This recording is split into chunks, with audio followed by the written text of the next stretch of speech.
احرام کی چادر کے بارے میں ہم تذکرہ کریں گے کہ بہت سارے لوگ احرام کی چادر پہننے کے سلسلے میں بڑے ٹینشن میں اور پریشان ہوتے ہیں، اور بعض تو یہ سمجھتے ہیں کہ حج سیکھنا مطلب یہ چادر پہننا، جس کو آ گیا اس کو حج آ گیا، جس نے یہ نہیں سیکھا گویا اس کو حج نہیں آیا۔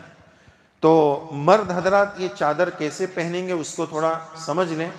بہت سارے طریقے ہیں، شریعت سے کوئی طریقہ ثابت نہیں ہے، کوئی سنگل باڈی ہے، کوئی ڈبل باڈی ہے، جیسی فاوٹ آوے، جیسی سیٹنگ بیٹھ رہی ہے اس طرح اس کو پہن سکتے، اس کو زیادہ دماغ پہ لینا نہیں۔ ہاں، جو لوگ لنگی پہننے کے عادی نہیں ہیں ان کے لیے تھوڑا مسئلہ زیادہ ہوتا ہے۔ تو بہرحال اس طریقے کو بھی دیکھ لیں، بہت سارے طریقے ہیں، ہم ایک طریقہ آپ کی خدمت میں بتائیں گے۔ اس چھیڑے کو اندر کیسے لینا وہ یہاں سے برابر یہ اندر لے لیں، یہ باہر۔ کیرلا میں جو لوگ لنگی پہنتے ہیں وہاں پر سیڑھی بھی نہیں پہنتے کیرل وغیرہ میں، تو یہ اس طرح ان کی ترتیب رہتی ہے، یہ ایک چھڑا اندر اور ایک باہر۔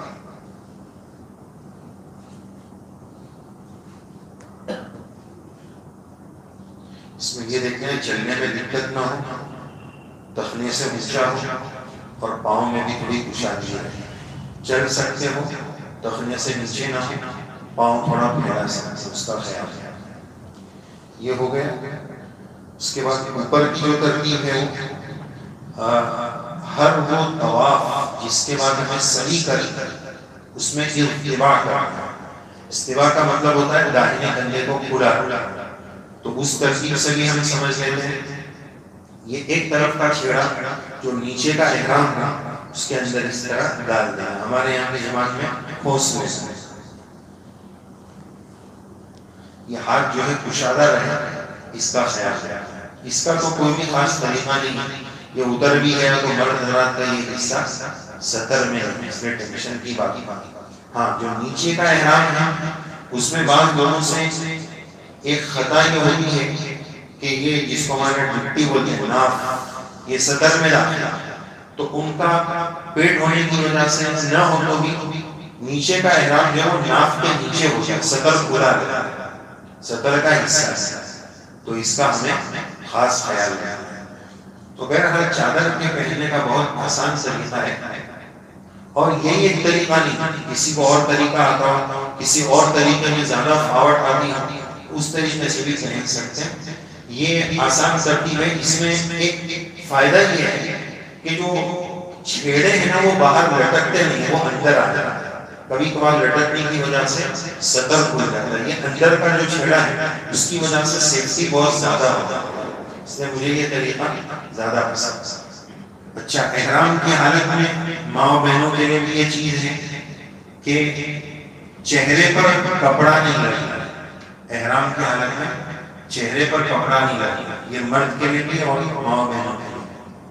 اب مسئلہ یہ ہے کہ پردہ بھی ضروری ہے، پردہ بھی کرنا ہے اور چہرے پر کپڑا بھی نہیں لگنا، تو یہ کیسے ہوگا؟ بول رہے سمندر میں بھی جانا ہے اور پاؤں بھی نہیں بھیگنا چاہیے، یہ کیسے ہوگا؟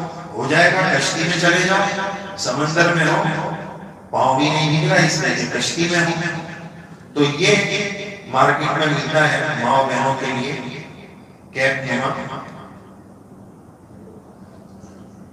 یہ کیپ ہوتی ہے، یہ آگے جو چھجا ہے اس کو چھجا بولیں گے، یہ کیپ کے آگے جو ہوتا ہے اس کی وجہ سے کپڑا آگے چلا جاتا ہے، تو یہ کپڑا پھر چہرے پر نہیں لگتا، تو پردہ بھی ہو گیا اور چہرے پر کپڑا بھی ہو گیا۔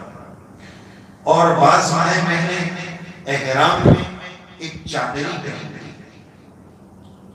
جس سے بال پورے کور ہو جاتے، تو یاد رکھنا چاہیے کہ وہ عورتوں کا کوئی خاص کپڑا احرام نہیں، نہ نیچے کا، نہ اوپر کا، نہ اوڑھنی، کوئی کپڑا احرام نہیں۔ اس چادری کو بعض ایریاز کی مائیں بہنیں یہ سمجھتی ہے کہ وہ